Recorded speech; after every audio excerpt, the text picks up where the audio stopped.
Action. It's what we crave. It's what we live for.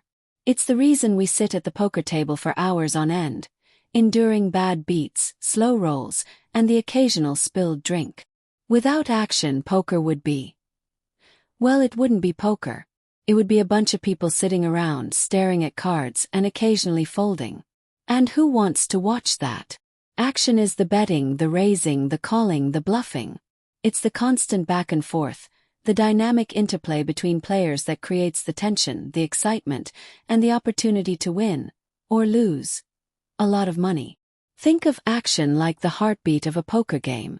A strong, steady pulse means the game is healthy, vibrant, and full of potential. A weak, erratic pulse means the game is...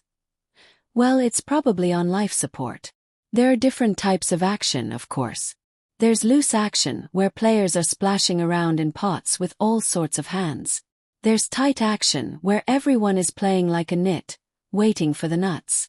There's aggressive action, where people are betting and raising like there's no tomorrow.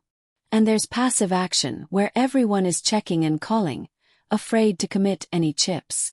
As a poker player, you need to be able to recognize the different types of action and adjust your strategy accordingly.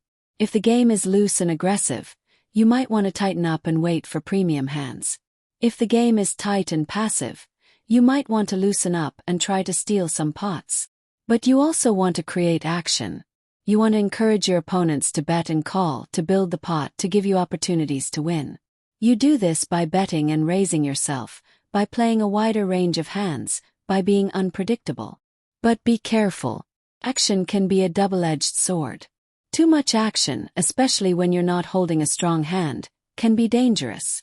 It can lead to you getting involved in pots you shouldn't be in, making bets you can't afford, and ultimately losing your shirt.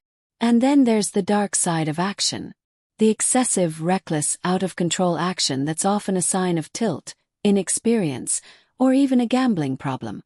This is the kind of action you want to avoid. Unless you're the one benefiting from it, of course. So, how do you find the right balance? How do you create action without being reckless? How do you react to action without getting tilted? It's a skill that takes time and experience to develop. It's about reading your opponents, understanding the dynamics of the game, and knowing when to put your foot on the gas and when to hit the brakes. But one thing is for sure. Action is what makes poker poker. It's the spice, the drama, the excitement. It's what keeps us coming back for more, even after those brutal losses. Because we know that in the long run, action is our friend. It's the key to winning, to crushing the competition, and to becoming a true poker master. Sound of a massive pot being pushed across the table, followed by cheers and groans.